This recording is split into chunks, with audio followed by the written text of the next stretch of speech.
Midnight Prowler. Each night, he made his way through the shadows. What was his ghostly mission? His little jade-eyed companion knew the answer to the mystery. Would you like to follow him down the darkened streets? There's that old man again. I think he's dangerous. What on earth does he search for? Who knows? He's just a little daft, that's all.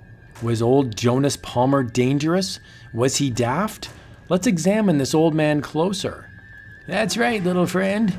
Keep looking. We've got to find it. Got to. But let us start old Jonas's story at the beginning. One time he owned an antique shop. I'm sorry, but the wine chest is not for sale, ma'am. What a pity. You're sure? Quite sure, Mrs. Peters. It is one of the few pieces I keep for myself. Good day. All right, but remember, I'd give anything to own it. Would she now? But we can't sell it, Satan, can we? Where would we find another piece of furniture with nice trick drawers where we could keep the beacon ruby, eh? See? I told you.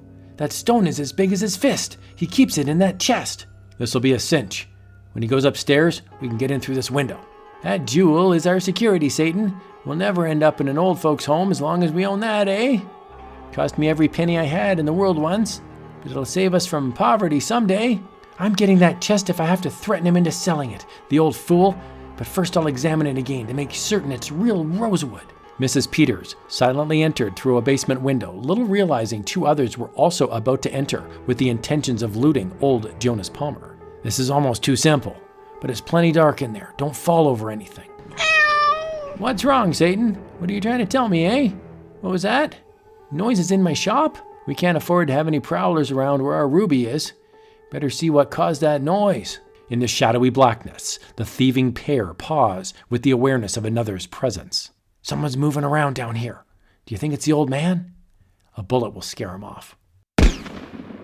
Shot! Someone shot me! I'm dying!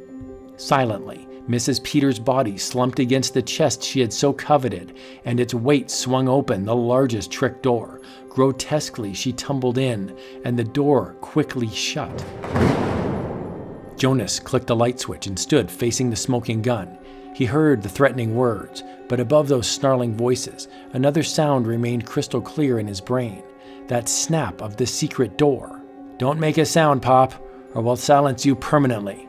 Open that chest and hand over the beacon ruby, pal, and you won't get hurt. Don't shoot me, gentlemen. I can't open the chest. I sold it to Mrs. Peters. The key is in her possession. I was to retrieve my jewel when I delivered the chest to her. I know that sounds like a strange arrangement, but it was my guarantee to her that the chest would truly be sold to her. Where does this dame live, Pop?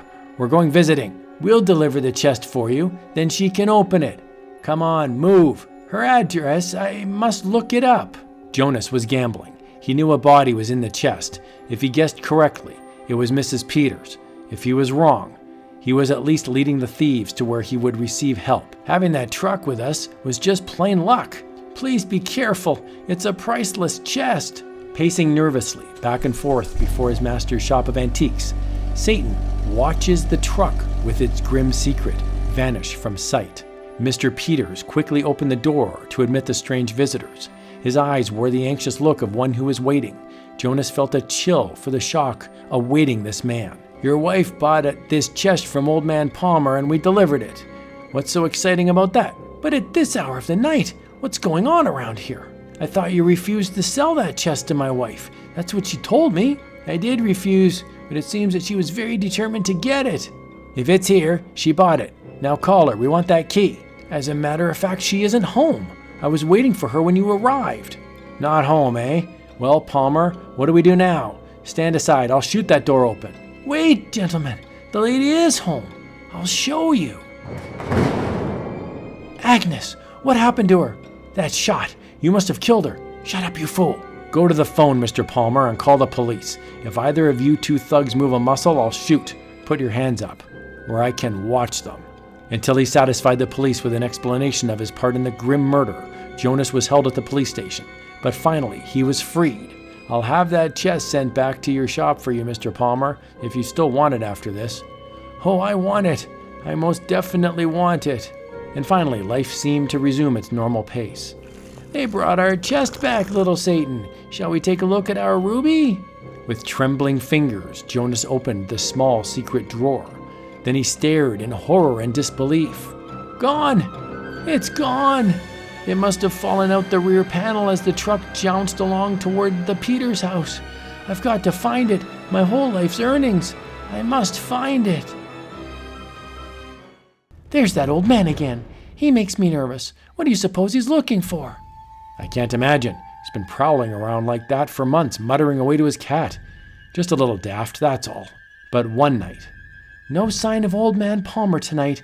I guess he must have ended up in an asylum. Asylum nothing. I was just reading about him. It seems he furnished proof of ownership at the police station today for a huge ruby.